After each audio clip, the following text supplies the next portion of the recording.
Hello, everybody. This is Constitutionally Based. I'm your host, Michael Peterson, and today is Wednesday. So, you know what that means. That's Amendment Day. So, for the first time on the show, we're going to talk about the amendments, particularly, though, the First Amendment. You got to start with number one, right?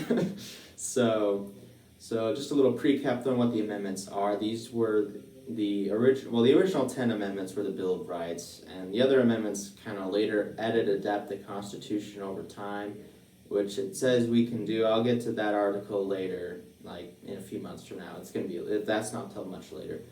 But the original 10 amendments, the Bill of Rights, they were to make sure that the government, even with its, checks and balances, even with its really good way of trying to divide up power, they wanted to prevent the anti-federalists, who were really responsible, I would say, for the Bill of Rights, were really making sure that the government couldn't usurp people's rights over things that they shouldn't be able to usurp or to limit. It was essentially to preserve liberty so that we couldn't have enough corrupt representatives or corrupt leaders in government to kind of overthrow liberty for certain groups of people. And so that's what really this amendment's all about, especially the first one. So the first one, that's a good old classic. We got freedom of religion, we got freedom of speech, freedom of the press, and the right to peaceably assemble and to address the government for redress of grievances, to petition the government to do stuff. So, yeah. So for today's political cartoon, it's a 2-page special really, because we got 4 parts of the First Amendment, and I felt to try to cram it all into one page wouldn't look good, so I split it up, so it looks really nice. And the species here, I was trying to think about what animal I should do. And I'm trying to keep the birds for the articles, and the amendments can really be any species. Just because the amendments were later on added and things like that, and I just figure, the Founding Fathers, they should be like the free birds, because that's a term. And so with terms like that, like little sayings with animals in them, I came up with mice because of church mouse. Because at least there's multiple, references there, but essentially church mouse, it's like they're either hungry or poor, kind of reference to people serving in churches where they're not necessarily the best off, or, quiet as a church mouse. There's a lot of things, and so I felt that went really well with the religion, which is the first part of the First Amendment, and that's why I chose the white-footed mouse, which is a native species to America, to the eastern United States, and kind of the Midwestern part too. And I had to make sure that I wasn't putting in mice that were brought in by the European immigrants from Europe to America, to not put those in, to keep it as like the native mice species. So in that first little part, we've got 2 mice, husband and a wife, worshiping together in a church, very classy. And then I've got a mouse speaking on his little soapbox, saying stuff. I don't detail what he's saying, but he's saying stuff. He has the freedom of speech.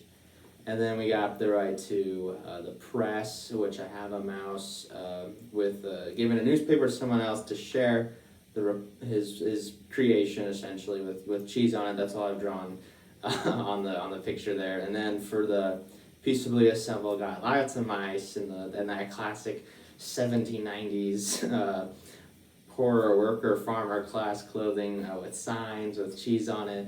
And yeah, I've been hungry today, so but yeah, just really to put the mice and the cheese together. So that's today's political cartoon, and so I do want to break down on why these 4 are so important and why we need these things in our government. So to start with the first one, the freedom of religion, it's stated in the Constitution that the government doesn't have the right to establish a church or to say, like, in this country we worship this way, or in this country we worship that way. But it also says it won't prohibit. So the government also won't say you cannot worship this way, you cannot worship that way. And to me it's really important, because really belief is something that is really between you and God, or your gods, or your no God. It kind of really depends, up to you. I myself only believe in one. But you see, the reason why religion is so important in preserving, to be preserved in America, is that really beliefs don't violate the rights of others. I believe it was Thomas Jefferson who talked about how how it doesn't matter how someone believes as long as they're not usurping the rights of others. And really it promotes religious diversity, and Alexander Hamilton used that the freedom of religion actually helps people be more religious. At least that's what he was implying in his first Federalist Papers, and that if you let people choose whom they want to worship freely, they're actually more likely to be religious than if they were compelled or forced to. Their mind wouldn't be as, they wouldn't feel like they're as free to choose on that subject. So that's very important. Then we got freedom of speech, always good. It's the reason why freedom of speech is very important, because we don't want the government to say, you can't say this, you can't say that, and that's really important when you want to constructively criticize government. Because without constructive criticism, you can't really make a country better, you can't really argue people to do better voluntarily. And sure, a government could get something right without freedom of speech, but with the power of freedom of speech, you allow multiple people, citizens within the government, conflicting with ideas. Hopefully the intent was that those ideas would rise up to the top and make a more perfect union. And then we've got freedom of the press. That's also very important. It's really the right for people to share their ideas. And I know the press and speech sometimes feel very close together. It's kind of the same thing, but I think a good way to kind of maybe separate that. So where speech, you just get to say what you want to get, promote the ideas that you want, which could include publishing or writing something or making a video, in this instance.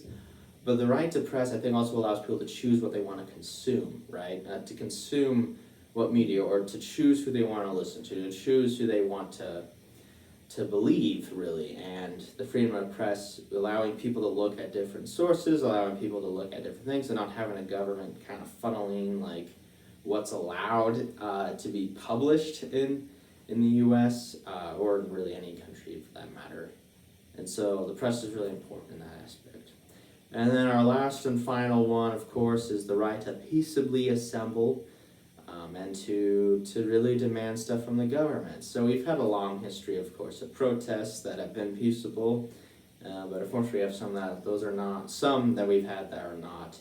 And really the reason why the right to peaceably assemble is very important is because people should be allowed to gather. It's also kind of part of a freedom of association, which isn't explicitly in the Constitution, but it's one of those people have the right to gather together and to do things together voluntarily. And the reason why that's important is it allows people to choose who they want to be around. It allows people who have similar ideas to come together and do things. So it allows for organization within individuals in a society to come together. And of course, we want to allow them to petition the government to do certain things. And that is kind of really all connected with the press and speech, and even in some cases religion. There has been religious oppression, unfortunately, in the U.S. And so yeah, now those are the four parts of the First Amendment. And I think a lot of these just revolve around on the liberty of ideas. That's honestly what I feel like a lot of these are. Freedom of religion, the ideas of God, the ideas of what the creator of the universe wants us to do. The freedom of speech, we have the right to say stuff and to say certain things and allow people to debate stuff. Freedom of press, we have the right to share those ideas, we have the right to publish them. Not that we can force someone to publish it for us, but we have the right to self-publish in any circumstance.